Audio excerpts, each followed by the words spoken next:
ओम।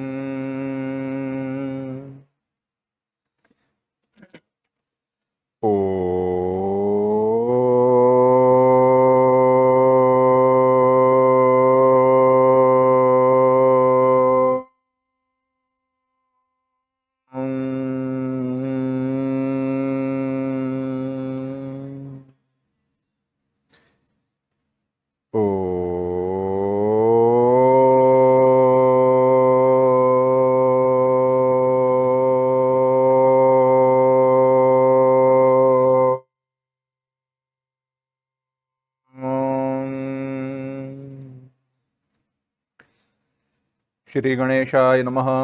श्री सरस्वत्यै नमः। श्री गुरुभ्यो नमः। श्रुतिस्मृतिपुराणानामालयं करुणालयं नमामि भगवत्पाद शङ्करं लोकशङ्करं।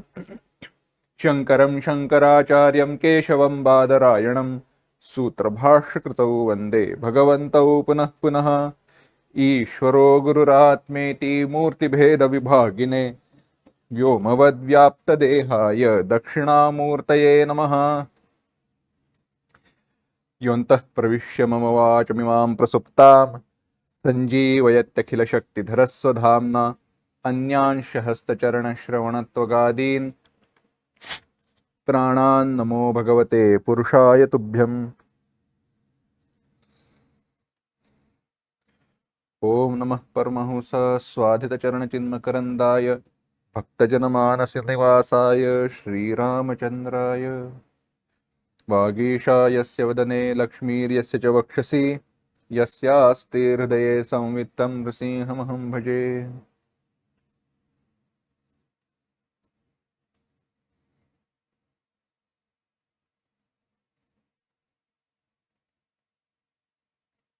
गोस्वामी तुलसीदास जी के रामचरितमानस का हम चिंतन कर रहे हैं। कुछ विलंब विश्राम के पश्चात फिर से हम इसका आरंभ कर रहे हैं। गोस्वामी तुलसीदास जी वंदना कर रहे हैं, वह विचार हम देख रहे थे। उस विचार को आगे बढ़ाए उसके पूर्व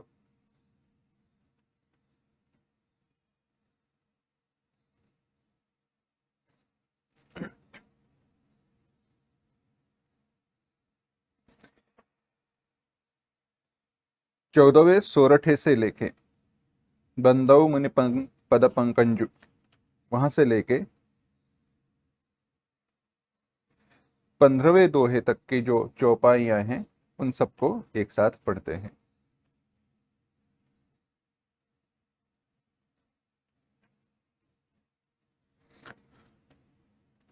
बंदौ मुनि पद कंजु रामायण जेहि निरमयौ सखर सुकोमल मंजु दोष रहित दूषण सहित बंदौ चार्यु वेद भव बारिधि बोहित सरिस जिनहि न सपने खेद बरनत रघुबर बिसद जसु बंदौ विधि पद रेनु भव सागर जहि की न जहाँ संत सुधास सिधेनु प्रगटे खल बिषबारुनी विबुध विप्रबुध ग्रह चरण बंदी कहूँ कर जोरी होई प्रसन्न पुरबहु सकल मंजु मनोरथ मोरि सियावर रामचंद्र की जय। पुनि बंदौ शारदा सुर सरिता जुगल पुनीत मनोहर चरिता मज्जन पान पाप हर एका एका कहत सुनत एक हर अभिवेका गुरु पितु मातु महेश भवानी प्रणवौ दीन बंधु दीन दानी सेवक स्वामी सखासिय पी के हित निरुपधि सब विधि तुलसी के कलि बिलो की जग हित हर गिरिजा साबर मंत्र जाल जिह सिरिजा अनिमल आखर अरथ न जापू प्रगट प्रभाउ महेश प्रतापु सो उमेश मोहि पर अनुकूला करिहि कथा मुद मंगल मूला सुमिरि शिवा शिव पाई पसाऊ बरन उराम चरित चित चाऊ भनिति मोरि शिव कृपा विभाति शशि समाज मिलि मंड मनहु सुराति जे एहि कथहि सनहि अमेता कहि हहि सुनहि समुझ समेता हो यही राम चरण अनुरागी, कलिमल रहित सुमंगल भागी। सपने हूँ साच हूँ मोहि पर, जो हरि गौरी पसाओ। तौ फुर हो जो कहे हूँ सब, भाषा भनिति प्रभाव। सियावर रामचंद्र की जय। गोस्वामी तुलसीदास जी कह रहे हैं कि मुझ पर अगर शिव पार्वती जी की कृपा है, वे मुझ पर सचमुच प्रसन्न है, तो मेरी जो यह भाषा में रची हुई कविता है वह पावन सुहानी हो, और कविता का प्रभाव जो कहा है वह सब सच हो।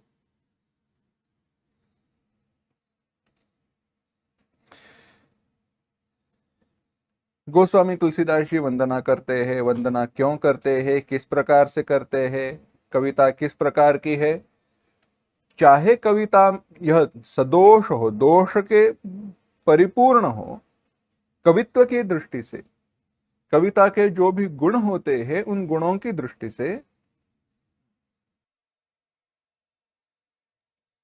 कवित्व की दृष्टि से यह कविता चाहे दोषपूर्ण हो, चाहे इसमें कवित्व के सारे गुण न हो, परंतु यह कविता प्रभु श्री राम जी की है, इसीलिए संतों को, सज्जनों को अत्यंत प्रिय होने वाली है, और उनकी प्रियता ही सबसे श्रेष्ठ प्रसाद है। इस प्रकार से वंदन वर्णन करते हुए गोस्वामी तुलसीदास जी अब वंदना कर रहे हैं, कह रहे हैं।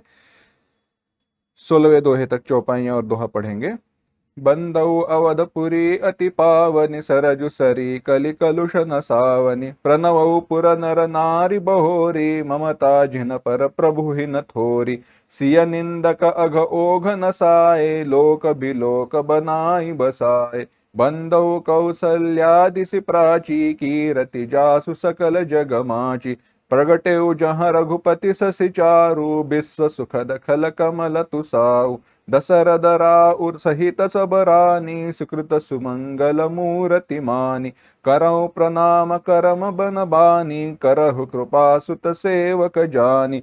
जिनहि बिरच बड़ भयउ विधाता, महिमा अवधि राम पितु माता।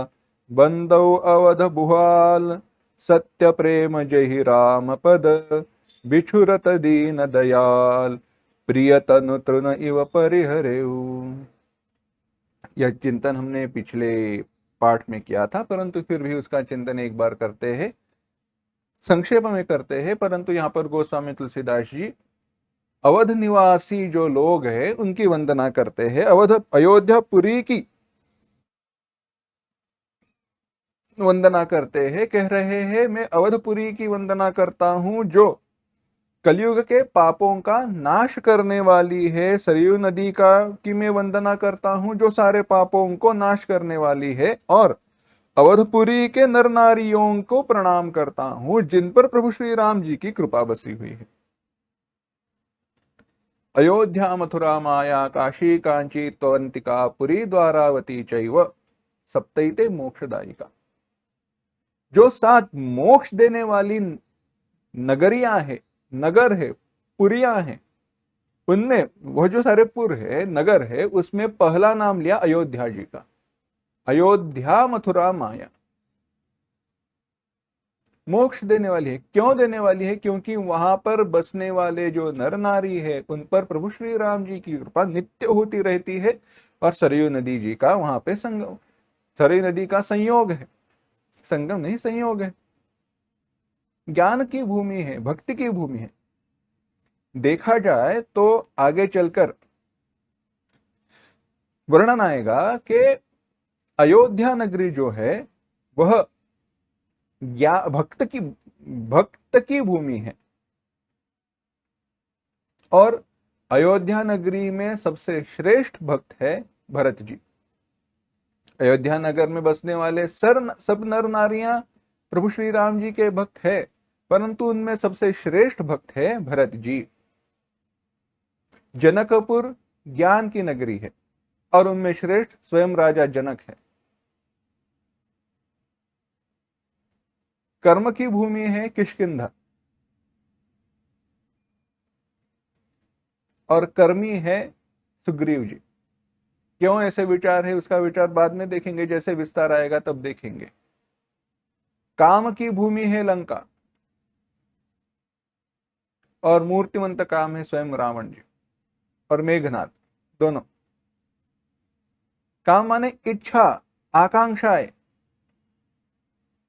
सब सारे यह रूपक है। जब तक इनका विचार विशेष रूप से विशेष ढंग से नहीं करते तब तक रामायण का जो तत्व है, जो सार है, वह समझ में नहीं आता। अस्तु, धीरे धीरे आगे बढ़ेंगे। परंतु यहाँ पे अयोध्यापुरी जी को वंदन किया, अयोध्यापुरी का वर्णन किया। कह रहे हैं, प्रभु श्री राम जी के ममता जिन पर प्रभु ही न थोरी। जिन पर प्रभु श्री राम जी की ममता है वह विपुल है, बहुत है। क्यों ऐसे कहा? क्योंकि आगे संदर्भ दे रहे हैं, इसका थोड़ा विचार हमने किया था कि सिया निंदक अघ ओघ नसाए। स्वयं सीता माता की निंदा करने वाले जो है कौन है? तो लोक बिलोक, कोई एक धोबी और उसके समर्थक, ऐसे सारे जो है लोग, उनके पाप समूह को नष्ट करके, उसका नाश करके, उनको शोक रहित करके उन्होंने अपने धाम में बसा दिया। यह प्रभु श्री राम जी की कृपा है। अपने अत्यंत प्रिय व्यक्ति का, जिसका वियोग नित्य सहन करना पड़ा, जिसका वियोग सहन करना पड़ा, उसका फिर से वियोग प्राप्त होते हुए भी जिस कारण वह वियोग प्राप्त हुआ, उन पर प्रभु श्री राम जी ने कभी दुख प्रकट नहीं किया। कृपालु है, ऐसो को उदार जग माहि। प्रभु श्री राम जी अत्यंत कृपालु है, अत्यंत दयालु है, शरणागत वत्सल है। उन्होंने सीता माता की निंदा करने वाले लोगों को भी अपने धाम में बसा दिया। ऐसी प्रभु श्री राम जी की कृपा है। बाद में कह रहे हैं, उस पूर्व दिशा रूपी कौशल्या माता का वंदन कर रहा हूं, कौशल्या माता जी की वंदना करता हूं, जहां से सूर्य रूपी प्रभु श्री राम जी प्रकट हुए। दशरथ जी, उनकी सारी रानियां, उन सबको मैं वंदन करता हूं। क्यों? क्योंकि वे कल्याण की मूर्ति है और उनके कारण ही यह चार भाई हमें प्राप्त हुए। कहकर कह रहे हैं, मैं राजा दशरथ जी की वंदना करता हूं, जिनका प्रभु श्री राम जी के चरणों के प्रति सच्चा प्रेम था और अपने प्रिय प्रभु श्री राम जी के बिछुड़ते ही अपने शरीर का सहजता से त्याग कर दिया। यह प्रेम की, भक्ति की परिसीमा है। इसमें दो विचार है। भागवत में इसका विस्तार बड़ा सुंदर आया है, उसका संदर्भ लेकर यहां का वर्णन करते हैं। भक्ति की, प्रेम की परिसीमा क्या है? तो यह है, प्रिय वस्तु की वियोग में जो प्रीति है वह प्रिय वस्तु के प्राप्ति में भक्त को नहीं है। बात अटपटी सी है, बात दिखे तो उल्टी है, परंतु सत्य है। अपने प्रिय व्यक्ति के, अपने आराध्य के वियोग में जो सुख है वह सुख उसके प्राप्ति में नहीं है। और अगर यह बात उल्टी लगे, यह बात सरल ना लगे, तो इसके साक्षी स्वयं उद्धव जी है।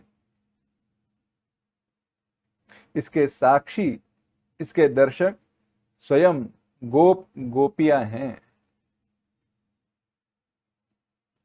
गोकुल वृंदावन को छोड़कर भगवान कृष्ण गए, फिर से लौट कर नहीं आए। उन्होंने मुड़कर भी नहीं देखा, कभी पूछा भी नहीं मेरे ग्वाल, मेरी गोपियां कैसी है, ठीक तो है ना। उनसे मिलने के लिए कुछ ग्वाल कुछ गोपियां गए, परंतु उनका अपमान करके अपने दरबार से उनको वापस भेज दिया।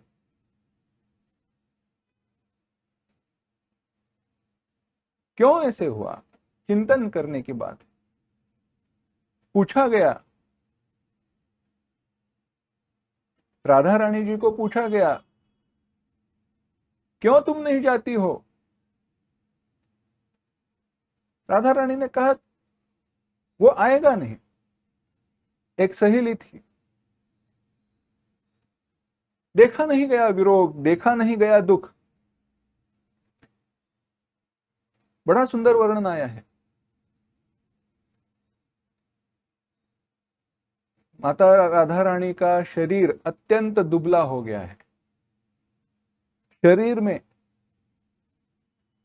खड़े रहने के भी अभी प्राण नहीं रहे हैं। अब कभी भी यह शरीर गिर जाएगा, ऐसी अवस्था प्राप्त हुई है। तो एक सहेली ने पूछा ऐसे क्यों कर रही हो। वो तो कभी कोई, वो भगवान कृष्ण तो तुम्हारे बारे में सोच नहीं रहा है, भगवान कृष्ण की तुम्हारे प्रति प्रीति नहीं है,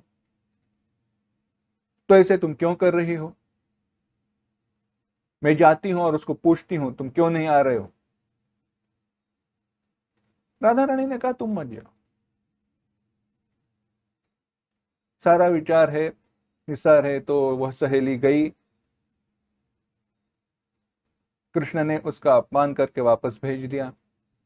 आई, राधा रानी ने हंसकर पूछा, कहा था ना मत जाओ कर, मुझे पता था वो नहीं आएगा। सहेली ने पूछा ऐसी क्या बात है कि जो तुम कह रही हो नहीं आना चाहती हो। हमारे बिना जो एक दिन भी रह नहीं पाया, ऐसा वह कृष्ण वहां पे जाकर हमारे बारे में सोचता भी नहीं, ऐसी क्या बात है। तब माता राधा रानी ने वर्णन किया है, तब उत्तर दिया है कि जो प्रेम, जो भक्ति वह कृष्ण और हमारे बीच में है, वह अन्य कोई समझ नहीं पाएगा। हमारे वियोग में ही जो हमें सुख प्राप्त हो रहा है, वह हमारे एक दूसरे के प्राप्ति में नहीं है। वियोग में जो बारंबार स्मरण होता है, पुनः पुनः स्मरण होता है, वह स्मरण प्राप्ति में नहीं है, वह स्मरण प्राप्ति में नहीं है। यही विचार बाद में जब भगवान प्रभु श्री राम जी सीता मैया की खोज में रहेंगे तब आएगा।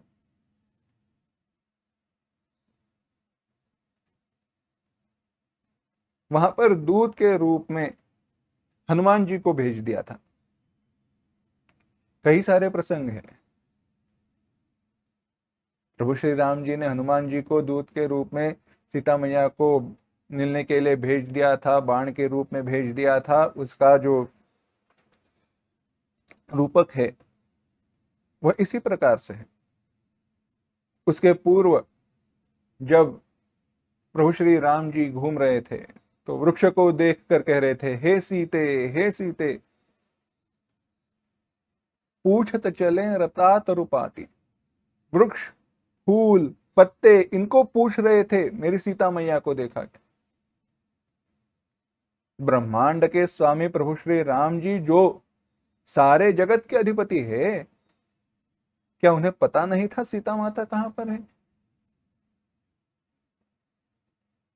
एक केवल एक बाण के रूप में, केवल एक अभिमंत्रित बाण के द्वारा जिनका सामर्थ्य है जगत को भस्म करने का, नष्ट करने का। अरे बाण क्यों, ईश्वर के रूप में केवल उनकी भ्रुकुटी भी थोड़ी हिल जाए तो भी जगत का संहार हो, ऐसा जिनका सामर्थ्य है, क्या वे जान नहीं पाएंगे? अगर वे आदेश करे तो क्या स्वयं ब्रह्मा जी उनके चरणों में आकर बता नहीं पाएंगे? परंतु यही है, विरह का जो सुख है वह प्राप्ति में नहीं है, परंतु वह भाव होना चाहिए।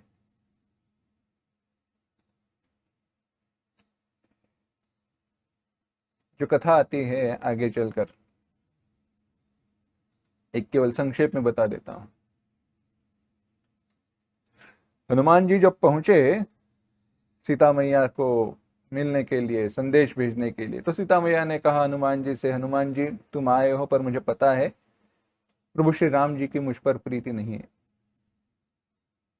प्रभु श्री राम जी मुझ पर प्रेम नहीं करते। हनुमान जी ने कहा आप ऐसा क्यों कह रही हो? हनुमान जी ने पूछा सीता मैया वे तो आपसे इतना प्रेम करते, आपकी स्मरण के बिना एक दिन भी नहीं रह पा रहे।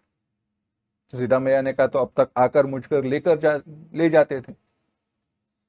हनुमान जी ने कहा माते, हर एक का एक समय होता है, हर एक का एक वक्त होता है और एक प्रक्रिया रहती है, और प्रभु श्री राम जी धर्म को छोड़कर कोई आचरण नहीं करेंगे। सीता मैया ने कहा अब तुम उनकी वकालत मत करो, मेरी बात मानो, मैं मां हूं तुम्हारी। हनुमान जी ने कहा माते, जो सत्य है वो बात सत्य है। माते सीता मैया ने पूछा कैसे?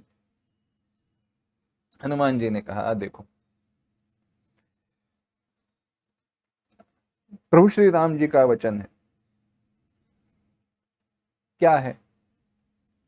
हनुमान जी ने कहा, प्रभु श्री राम जी ने बताया है, प्रभु श्री राम जी ने कहा है, तत्व प्रेम करम अरुतोरा, जानत प्रिया एक मन मोरा, सो मन सदा रहत तोहे पाई, जान प्रीति रसु इतने ही माई। हमारा जो प्रेम है, हमारी जो प्रीति है, प्रभु श्री राम जी सीता मैया से कह रहे हैं, हमारी जो प्रीति है, हमारा जो प्रेम है, उसका रस इतना ही है और मैं इतना ही जानता हूं। क्या है वह? प्रभु श्री राम जी कह रहे हैं, तत्व प्रेम कर मम तोरा, जानत पिया एक मन मोरा। यह मेरा जो मन है वह इस सारा जो यह रस है या जो हमारा प्रेम है उसके तत्व को जानता है। क्या है वह तत्व? सीते क्या कहूं, मैं वह बता नहीं पा रहा हूं, क्योंकि जो मन उस तत्व को जानता है वह मन तुम्हारे पास रह रहा है। सो मन सदा रहत तोहे पाई, जान प्रीति रसो इतने ही माई। मैं बस इतना ही जानता हूं, एक प्राण दो देही। प्राण एक ही है, केवल दो देह, दो शरीर में निवास कर रहा है। बस यही हमारा प्रेम का तत्व है, यही बात है। परंतु अगर सच कहे, थोड़ा आगे चलकर कह रहा हूं, आगे बढ़कर कह रहा हूं, माफ करना पहले ही, परंतु प्रभु श्री राम जी ने जितना प्रेम अपने भाई लक्ष्मण पर किया, उतना प्रेम न कभी हनुमान जी पर किया है। हाँ है, हनुमान जी उनके श्रेष्ठ भक्त है, सीता मैया उनकी पत्नी है, स्वयं लक्ष्मी जी है, प्रेम किया है, परंतु जितना प्रेम लक्ष्मण जी के ऊपर किया है उतना प्रेम अन्य किसी पर नहीं किया। और स्वयं प्रभु श्री राम जी, प्रभु इसके साक्षी है।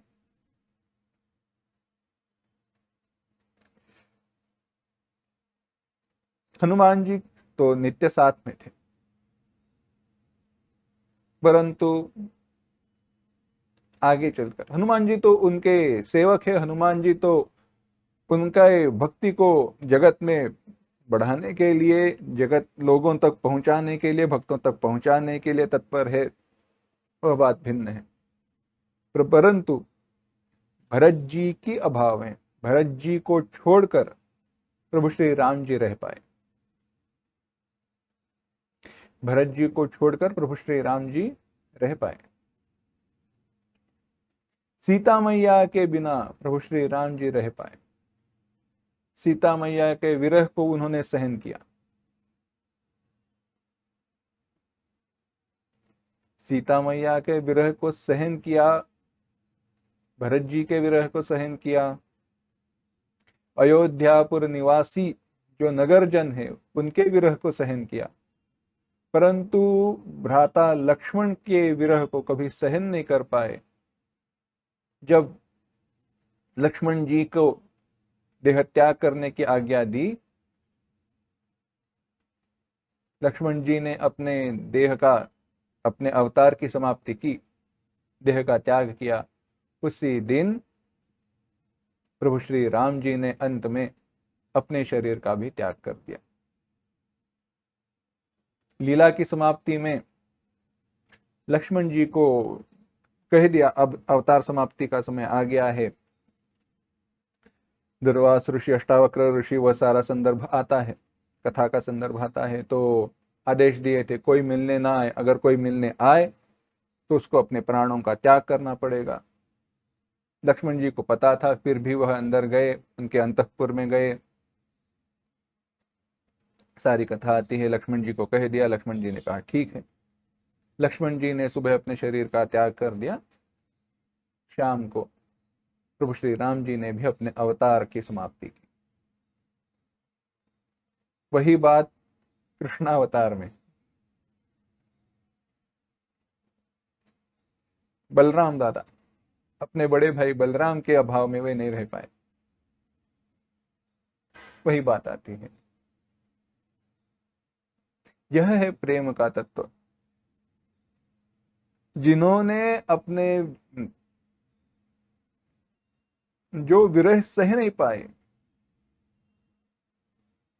ऐसे राजा दशरथ जी है, उनकी मैं वंदना करता हूं, कहकर आगे गोस्वामी तुलसीदास जी वर्णन कर रहे हैं।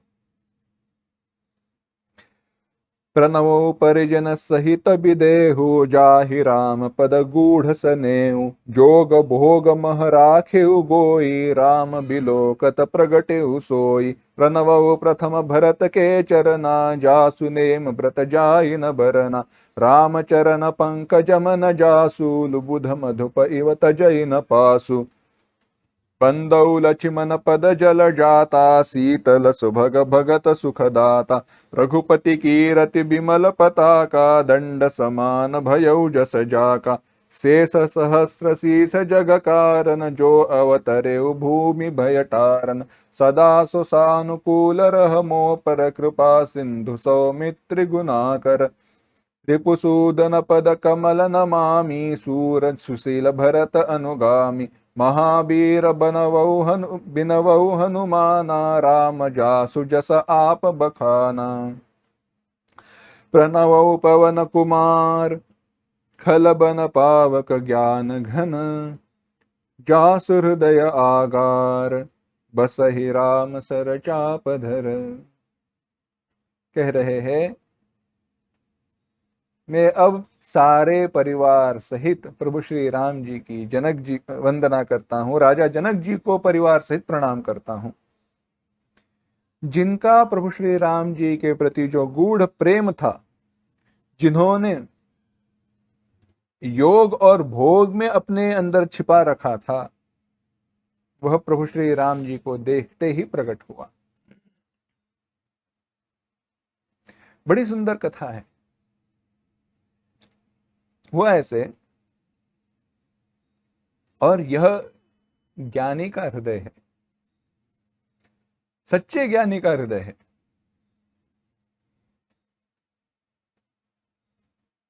हमारे गुरुजी के पास भी पिछले हफ्ते में, पिछले सप्ताह में कथा सुनने के लिए गए थे। सप्ताह कथा सप्ताह था, तो वहां पर उन्होंने कहा ज्ञान भक्ति के अभाव में नीरस है, परंतु ज्ञान में ही भक्ति मिली हो, ज्ञान का अधिष्ठान अगर भक्ति को प्राप्त हुआ हो, तो वही ज्ञान सुरस हो जाता है। वैसे जनक जी महाराज है।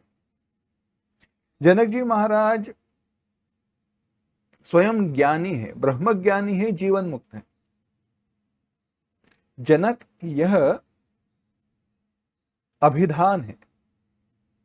जैसे हम कहते हैं ना, प्राइम मिनिस्टर या होम मिनिस्टर या चीफ मिनिस्टर, मुख्यमंत्री, यह अभिधान है, पद है। उसी प्रकार से जनकपुर के जो भी राजा हुए उन सबका नाम जनक था।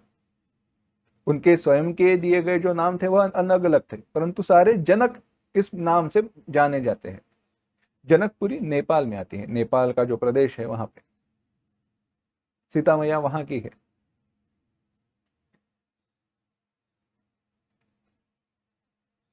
अस्तु, तो जनकपुर वहां पे है, राजा जनक ज्ञानी है।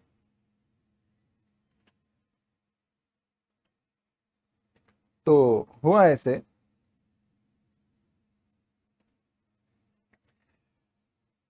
जनक जी महाराज को पता चला वशिष्ठ, विश्वामित्र जी, वशिष्ठ नहीं, विश्वामित्र जी, ऋषि विश्वामित्र जी कोई 2 राजकुमारों को लेकर नगर के बाहर रुके हुए हैं।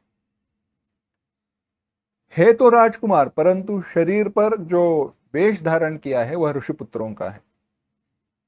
क्षात्र तेज है, परंतु विद्वत्ता भी दिखाई दे रही। जनक जी महाराज को अत्यंत आनंद हुआ, गए मिलने के लिए, अपने गुरुजी शतानंद जी के साथ मिलने के लिए गए, जहां पर नगर के बाहर अपने गुरुजी विश्वामित्र जी के साथ राम लक्ष्मण जहां पर थे वहां पे गए। जाकर वहां पे पहुंचने के बाद जब दर्शन किया तो जनक जी महाराज ने विश्वामित्र जी से पूछा, गुरुजी, महर्षि जी, क्या यह ब्रह्म है? क्या यह ब्रह्म है? क्योंकि मेरे मन में, मेरे हृदय में ऐसा वैराग्य है, मेरा मन ऐसा है कि जो ब्रह्म के अलावा किसी और पदार्थ का, विषय का चिंतन नहीं करता। यह मन चाहे सारे कर्मों में क्यों न लगा हो, चाहे सारे कर्तव्य की परिपूर्ति क्यों न कर रहा हो, चाहे मेरे अंदर, मेरे हृदय में ऐसा वैराग्य क्यों न हो कि मिथिलायाम प्रदीप्तायाम न मे किंचन दह्यति, सारे मिथिला जल जाए परंतु मेरा कुछ भी नहीं नष्ट हो रहा, ऐसा वैराग्य मेरे हृदय में है। परंतु फिर भी इन 2 राजपुत्रों को देखकर, इन राजकुमारों को देखकर मेरा मन उनके प्रति आकर्षित हो रहा है, बढ़ रहा है। इसका तात्पर्य केवल एक ही है, ये ब्रह्म है। ऐसी गूढ़ प्रीति थी, ऐसा प्रेम था। मन ने अपने आराध्य को, अपने ज्ञेय को देखकर वहां पे वह बहने लगा। यही तो भक्ति है।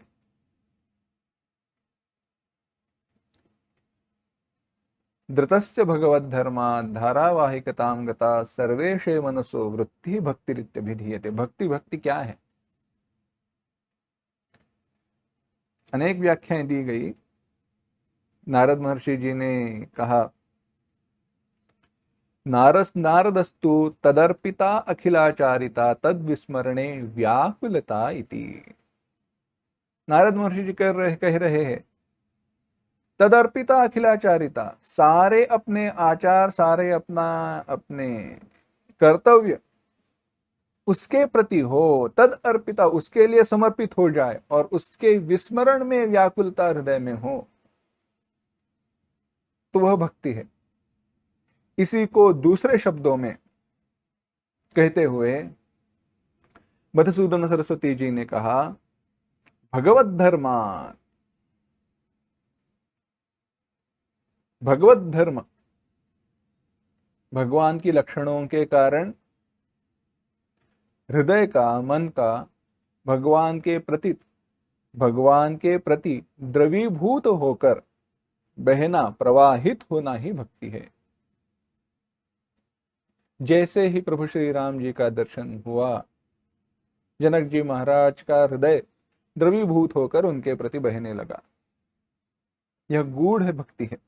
इसीलिए गोस्वामी तुलसीदास जी कह रहे हैं, जाहि राम पद गूढ़ स्नेहु, जिनका स्नेह प्रेम प्रभु श्री राम जी के प्रति अत्यंत गूढ़ था। गूढ़ माने किसी को पता नहीं चला, परंतु प्रभु श्री राम जी को देखते ही वह प्रकट हुआ। राम बिलोकत प्रगटे सोई, वह प्रकट हुआ।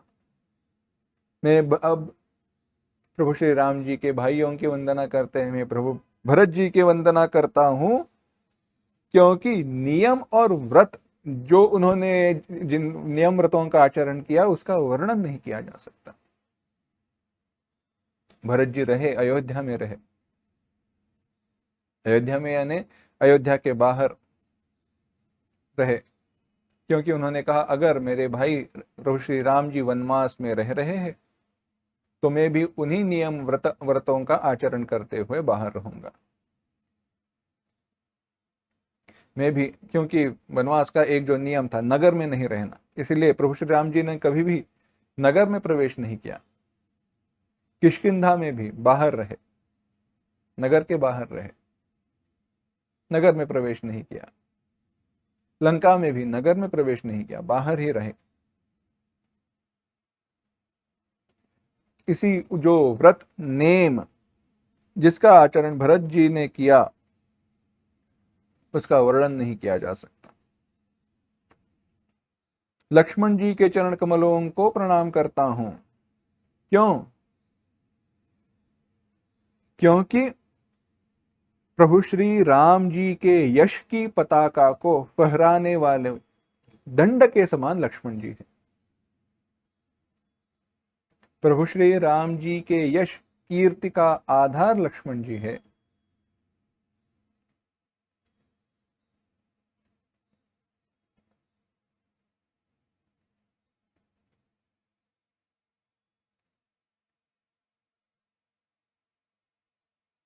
बड़ा सुंदर प्रसंग है। यह सारे कहे तो क्या कहे, कंटेंट्स, अनुक्रमणिका रहती है ना पुस्तक के शुरुआत में, इंडेक्स रहती है, इंडेक्स नहीं, अनुक्रमणिका, कंटेंट्स, इंडेक्स तो पीछे रहती है, अनुक्रमणिका रहती है। क्या क्या विषय है, विषय सूची, तो यह विषय सूची है। लक्ष्मण जी वो दंड है, धर्म की जो पताका है उसको पकड़ कर रखने वाला जो दंड रहता है, वैसे लक्ष्मण जी है। हुआ ऐसे, मेघनाथ जी की बाण से लक्ष्मण जी मूर्छित हुए, युद्ध समाप्त हुआ। लक्ष्मण जी मूर्छित हुए, मेघनाथ जी ने कहा मेरी तो विजय हो गई है, अब मैं लक्ष्मण जी को लेकर जाऊंगा वापस। मेघनाथ जी आए, लक्ष्मण जी को उठाने का प्रयास किया, उठा नहीं पाए। अरे स्वयं शेष को कौन उठा पाए, जिसने जगत को अपने सर पर धारण किया है, ऐसे शेष को कौन उठा पाएगा? कोई नहीं। परंतु हनुमान जी आए और तिनके को उठाते हैं, ऐसे सहजता से लक्ष्मण जी को उठाया। जहां प्रभु श्री राम जी थे वहां आए। प्रभु श्री राम जी बैठे हुए थे, सारे सेना के अपने अपने जो अधिपति थे अपने अपनी सेना को बटोर रहे थे, एक कर रहे थे।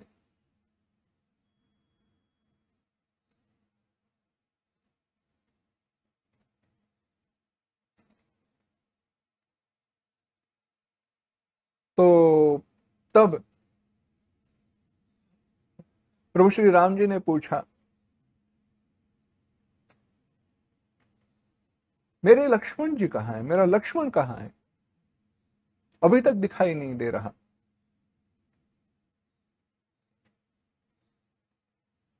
तब हनुमान जी लक्ष्मण जी को लेकर आए।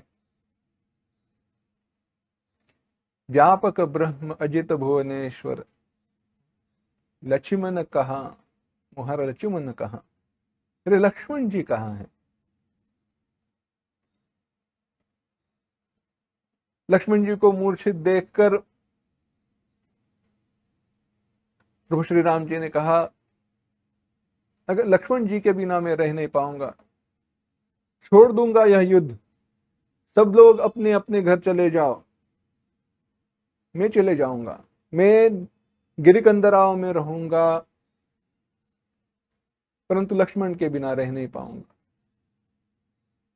यह प्रेम है। क्योंकि अगर पताका को, धर्म की ध्वज को पकड़ने वाला दंड ही न हो तो पताका का क्या तात्पर्य है? कोई नहीं। धर्म की पताका को ऊंचा फहराने में जो दंड का महत्व है, दंड के अभाव में कोई तात्पर्य नहीं है। वो दंड स्वयं लक्ष्मण जी है।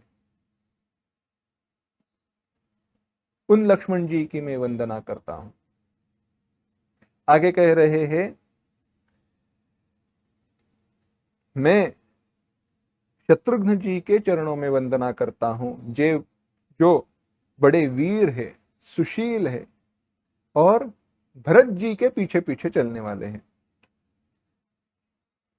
और अंत में कह रहे हैं, मैं हनुमान जी की विनती करता हूं,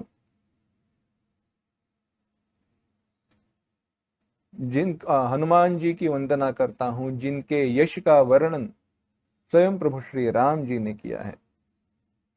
और आगे सोरठा में कह रहे हैं, प्रणव पवन कुमार खल बन पावक ज्ञान धन।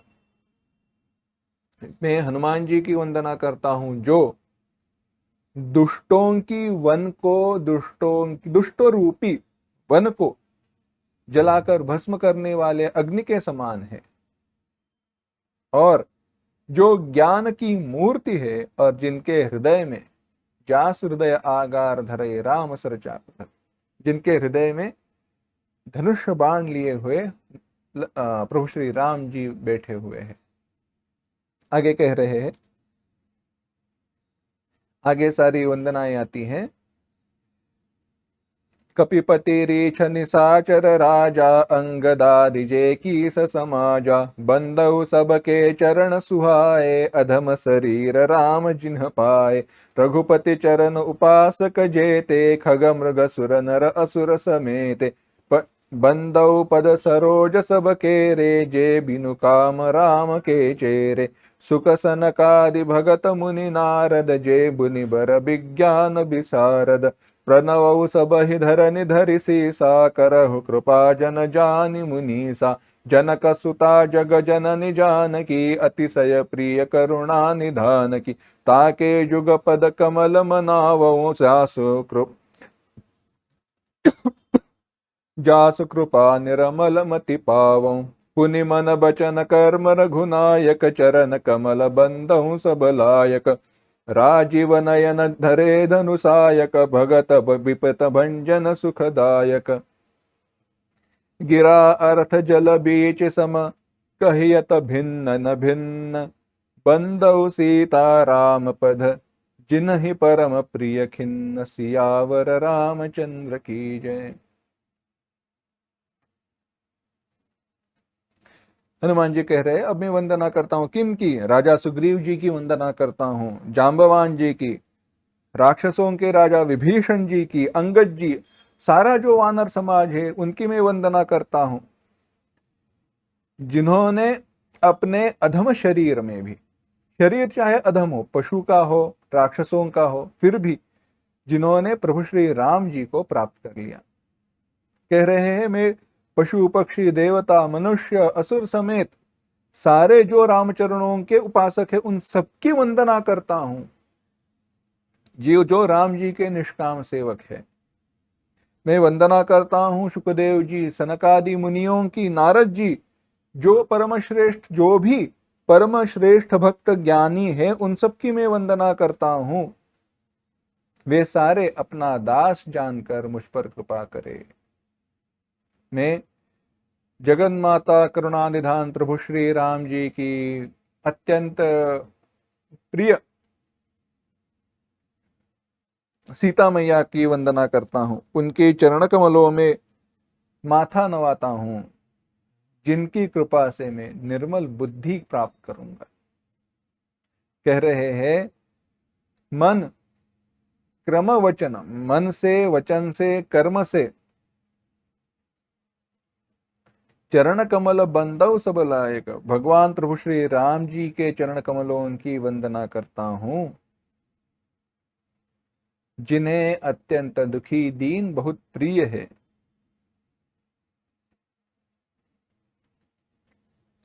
जो भक्तों के विपत्ति का विनाश करने वाले हैं। सारे दीन दुखी कोई भी हो, उसके विपत्ति का विनाश करने वाले वे हैं। और आगे चलकर कह रहे हैं, बड़ा सुंदर दोहा है, कह रहे हैं गिरा अर्थ जल बीच सम, कहियत भिन्न न भिन्न, बंदव सीताराम पद, जिन्हि परम प्रिय खिन्न।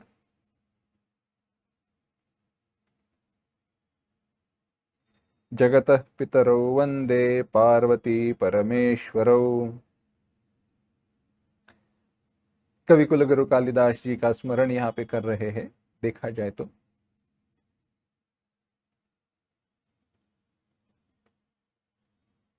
वाणी और अर्थ एक ही है।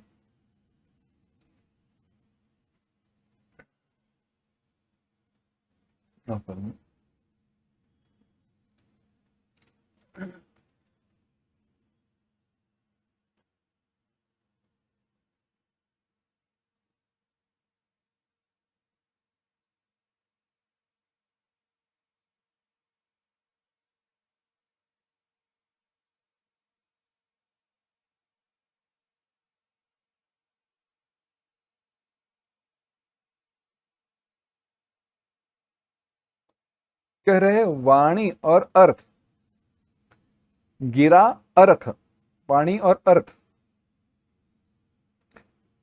कहियत भिन्न न भिन्न, कहियत भिन्न न भिन्न, देखा जाए तो भिन्न है परंतु भिन्न नहीं है। जैसे जल वीची, जल पानी, वीची तरंग लहरें, जल और जल की लहरें जैसे देखा जाए तो भिन्न है परंतु भिन्न नहीं है, उसी प्रकार से बंदौ सीता राम पद, जिन्हि परम प्रिय खिन्न। उन सीता प्रभु श्री राम जी की चरणों की मैं वंदना करता हूं, जो जिन्हें दीन दुखी बहुत प्रिय है। यह भाव है। विस्तार कह रहे तो बड़ा विस्तार है। गिरा अर्थ जी लवीच समका। तत्वज्ञों ने, विचार करने वाले ने शास्त्रकारों ने इसका बड़ा विचार किया है, चिंतन किया है। शब्द शब्द के द्वारा उत्पन्न होने वाला अर्थ, क्या उनमें भेद है या नहीं है। बड़ा विस्तार है शास्त्र में इस विषय का, केवल एक संक्षेप में बता देता हूं। वेदांत का विचार हमने बड़ा किया है, भगवत गीता जी का चिंतन करते हुए भी हमने देखा है। तो वहां पे विचार आया, जो हमने देखा वहां पर कहा था रज्जु सर्प का उदाहरण। अब कहोगे यहां पे रस्सी और सांप को कहां खींच लाए, परंतु चिंतन करने वाली बात है।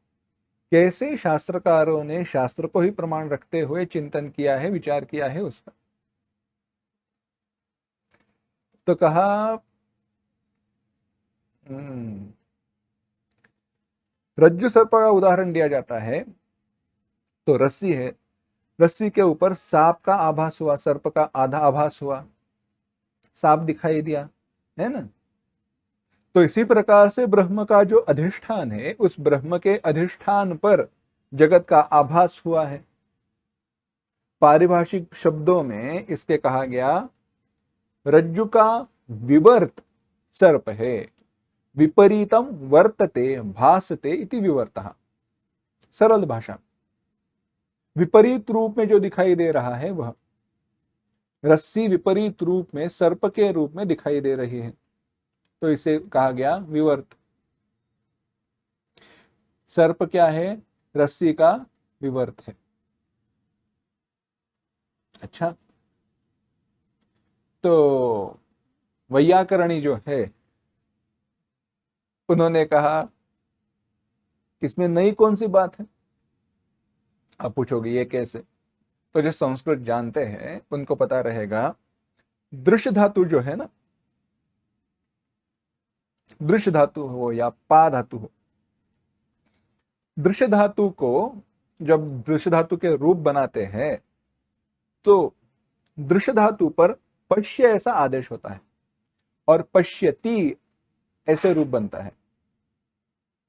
तो पश्य यह दृश्य धातु का विवर्त है।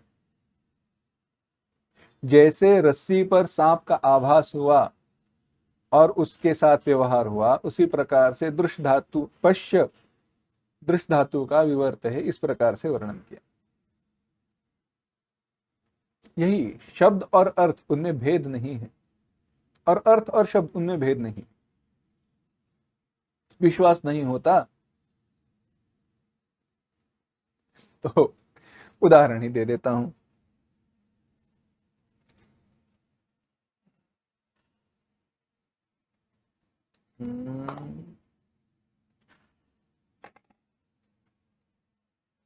हाँ।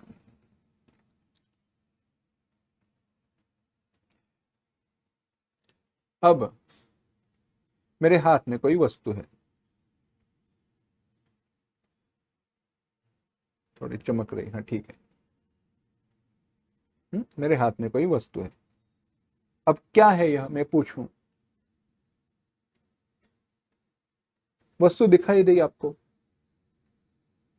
है ना, आपको यह वस्तु दिखाई दी। अगर मैं पूछूं यह क्या है,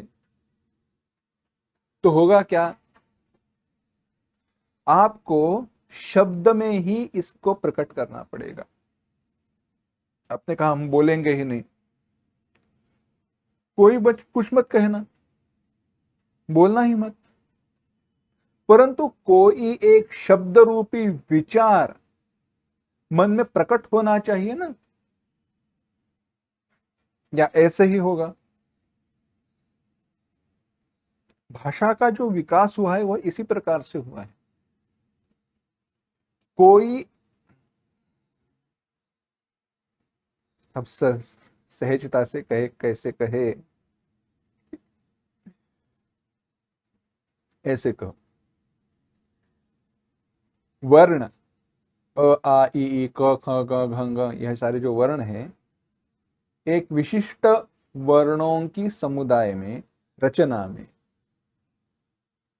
एक विशेष रूप को, नाम को, अर्थ को हमने प्रकट किया है और उनका एक नित्य संबंध जोड़ दिया है जो वैसे ही है। इसीलिए कहा गिरा अर्थ जल बीच सम। परंतु यह हमारा मुख्य विचार नहीं है। तात्पर्य यह है, जानो अर्थ और शब्द अलग नहीं है। शब्दों के बिना अर्थ को प्रकट नहीं कर पाएंगे, और अर्थ जब हृदय में प्रकट होगा तो किसी शब्द के रूप में ही प्रकट होगा। वैसे ही प्रभु श्री राम जी और सीता माता उनके चरण हैं, अलग नहीं है, भिन्न नहीं है, एक दूसरे से अलग उनको लेकर ही नहीं जा सकते। ऐसी बड़ी मुश्किल में हनुमान जी पड़ गए। हुआ ऐसे, क्या करे, भगवान की लीला ही वैसी है।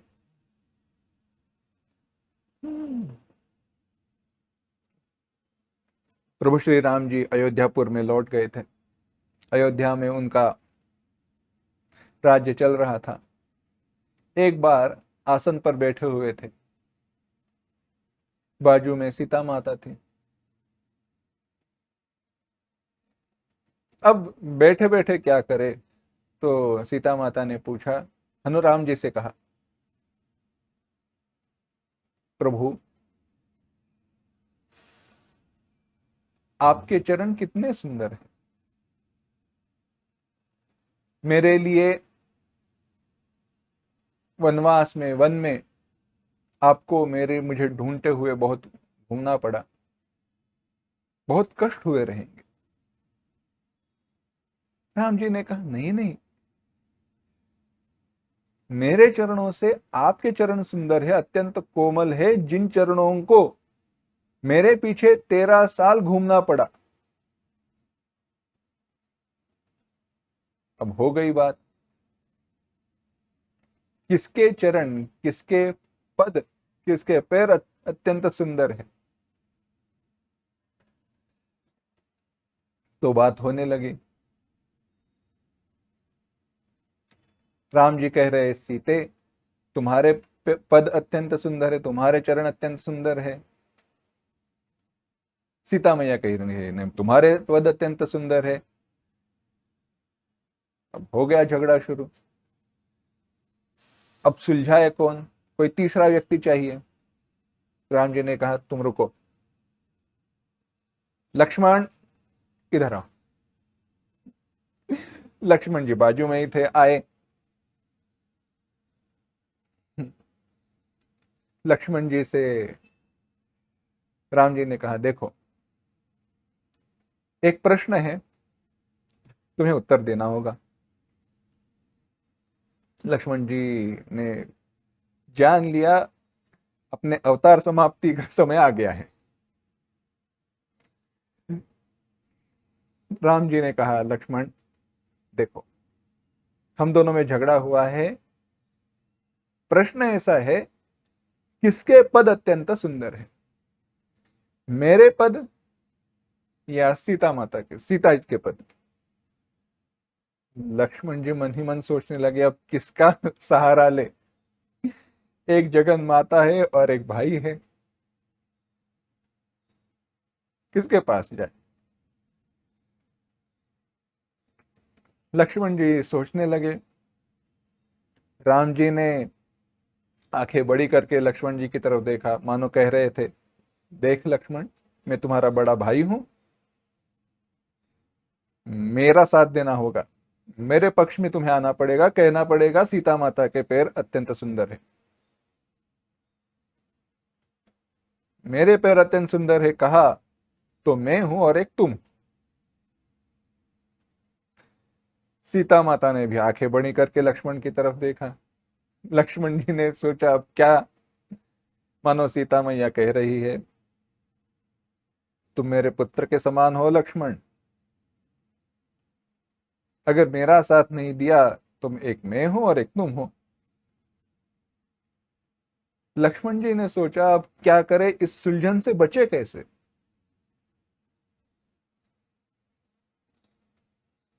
फंस गए। लक्ष्मण जी ने कहा, प्रभु बात ऐसी है, मैं उसका उत्तर कैसे दे पाऊंगा। राम जी ने कहा, ऐसे क्यों, देखो मैं तो बाजू में खड़ा रहता हूं, 13 साल आपके साथ चला हूं, तो मैं कैसे कह पाऊंगा किसके चरण सुंदर है।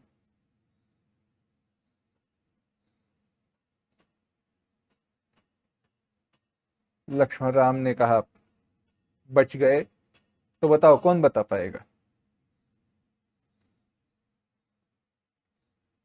लक्ष्मण जी ने कहा, मैं 13 साल तुम्हारे साथ रहा हूं, तो मेरा जो कुछ भी कहना होगा पक्षपाती होगा, इसलिए जिन्होंने 14 साल तक आप दोनों के विरह को सहन किया है,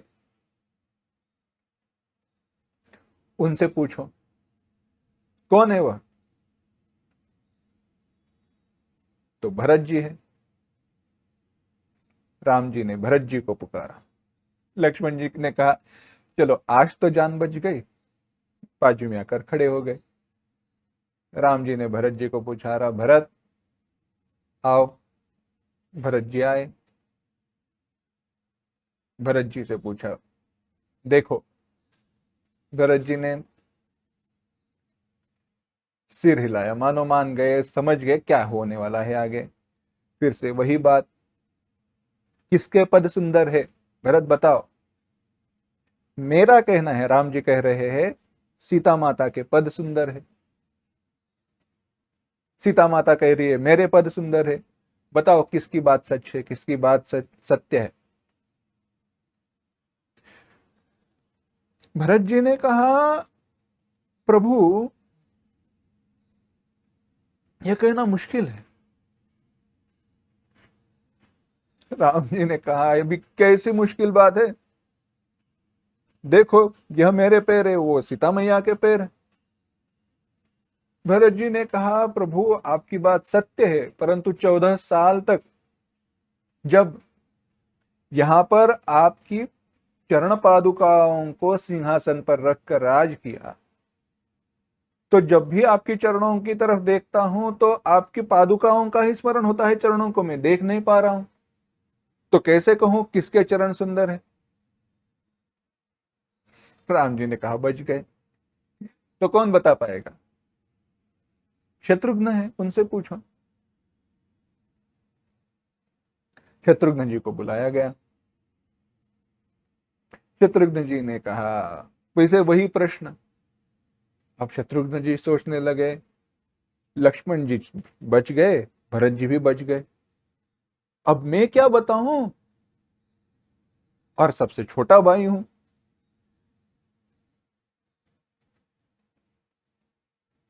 तो क्या करे। तो लक्ष्मण जी ने कहा, देखो मैं तो कह नहीं पाऊंगा। क्यों। क्योंकि हमेशा मैं आपके पीछे रहता हूं, वो पंखा हिलाते हुए, तो आपके चरणों को कभी देख नहीं पाया हूं। परंतु एक ऐसा आपका भक्त, आपका परम ज्ञानी परम श्रेष्ठ भक्त मुझे पता है जो इसका उत्तर जरूर दे पाएगा। राम जी ने कहा, कौन है। हनुमान जी है ना, वो तो हमेशा आप दोनों की चरणों के पास ही बैठे रहते हैं। और हनुमान जी सबसे अच्छे क्यों हैं, देखो।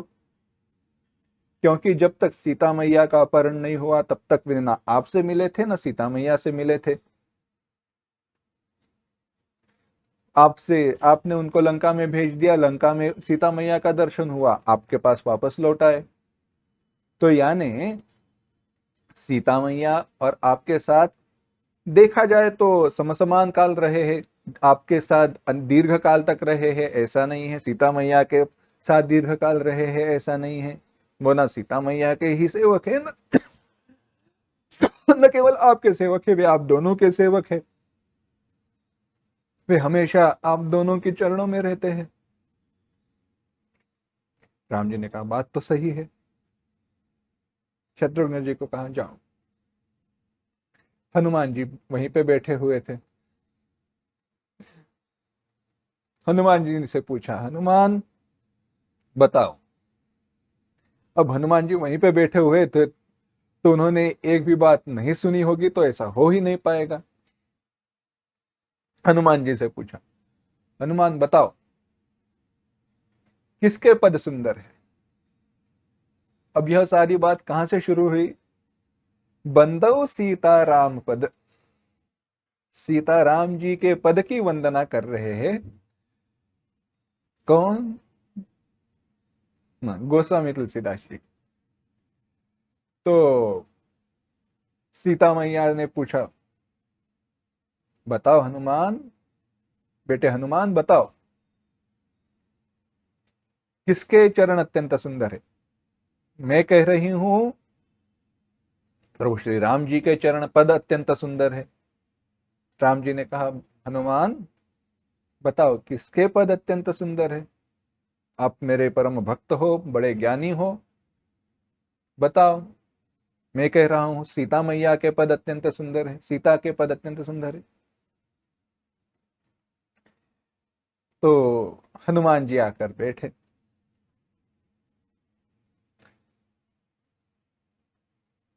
बुद्धिमान है ना, गुणी अति चातुर, बुद्धिमान है। हनुमान जी ने केवल एक क्षण भर का विचार किया और कहा, हाथ प्रभु श्री राम जी के चरणों की तरफ करते हुए कहा, इस पद से ये पद सुंदर है, इस पद से ये पद सुंदर है। राम जी कहने लगे, बड़ी अच्छी बात कही। सीता मैया कही, रुको हनुमान, क्या कह रहे हो? हनुमान जी ने फिर से कहा, अपने हाथ राम जी के पद से, राम जी की पद की तरफ करते हुए कहा, इस पद से ये पद सुंदर है। भाव क्या हुआ? प्रभु श्री राम जी के पद से सीता माता जी के पद सुंदर है। राम जी को अत्यंत खुशी हुई। सीता मैया ने कहा, क्या बात कर रहे हो हनुमान? उस माता हनुमान जी ने कहा, माता सुनो तो। सीता मैया ने कहा, क्या कहना है? हनुमान जी ने कहा, अगली बात यह है, इस पद से यह पद सुंदर है। अब हाथों से इशारा किया सीता मैया जी के पदों की तरफ और कहा, इस पद से यह पद सुंदर है। हाँ, अब ठीक बात की। सीता मैया ने कहा, राम जी ने कहा ऐसे नहीं कह सकते, दोनों के पद अत्यंत सुंदर है, ऐसे कैसे कह रहे हो? क्योंकि भाव क्या हुआ, सीता मैया की पद से यह पद सुंदर है। हनुमान जी ने कहा, तुम मेरी बात सुन ही नहीं रहे हो, तुम दोनों सुनो मेरी बात। राम जी ने कहा, क्या सुनना है? और सीता मैया भी गुस्सा हुई, बार बार एक ही बात दोहरा रहे हो, समझ नहीं आता हमें, ऐसे लगता है। और हनुमान जी ने कहा, बात ठीक से सुनो तो। सीता मैया ने पूछा, क्या बात कहने हैं? अब सुनो। हनुमान जी ने हाथों से इशारा किया प्रभु श्री राम जी के चरणों की तरफ और कहा, इस पद से ये पद सुंदर है और इन पद से, इस पद से ये पद सुंदर है। इस पद से यानी इन पदों के कारण, प्रभु श्री राम जी की पद के कारण सीता माता के पद सुंदर है, और सीता माता इस पद से यानी सीता माता जी की पद के कारण, पदों के कारण, चरणों के कारण ये पद सुंदर है। तो इनसे यह तुलना नहीं, यह कारण है, भाव है। तो तात्पर्य कहने का यह था हनुमान जी के प्रभु श्री राम जी के पद यहां पर है, इसीलिए सीता मैया जी के पद अत्यंत सुंदर है, और सीता मैया जी के पद यहां पर है, इसीलिए प्रभु श्री राम जी के पद सुंदर है। वे दोनों भिन्न है ही नहीं। गोस्वामी तुलसीदास जी इसी का स्मरण करते हुए कह रहे हैं, बंदौ सीता राम पद जिनमें कोई भेद नहीं है। जैसे शब्द और शब्दों का अर्थ, इनमें भिन्नता होते हुए भी भेद नहीं है, जल और जल के ऊपर निर्माण हुई लहरें, उनमें भेद होते हुए भी भेद नहीं है, वैसे ही सीता माता और प्रभु श्री राम जी के पद में कोई भेद नहीं है। उन चरणों की मैं वंदना करता हूं जिन्हें दीन दुखी अत्यंत प्रिय है। दीन दुखी यानी मैं स्वयं। गोस्वामी तुलसीदास जी अपना ही वर्णन कर रहे हैं, मैं अत्यंत प्रिय हूं। अब यह कहकर आगे गोस्वामी तुलसीदास जी वंदना करेंगे। उसके बाद शिव पार्वती जी की वंदना करेंगे, शिव पार्वती जी का स्मरण करेंगे, और कथा शुरू होगी माता सती जी की, जो पार्वती माता जी का पूर्व आयुष्य है। राम कथा का निर्माण, राम कथा की निर्मित कैसे हुई, क्यों हुई, उसका विचार आएगा, परंतु वह सारा विचार हम अगली पाठ में देखेंगे। ओम असतो मा सद्गमय, तमसो मा ज्योतिर्गमय, मृत्योर्मा अमृतंगमय। ओम शांति शांति शांति। हरि ओम श्री गुरुभ्यो नमः। हरि ओम।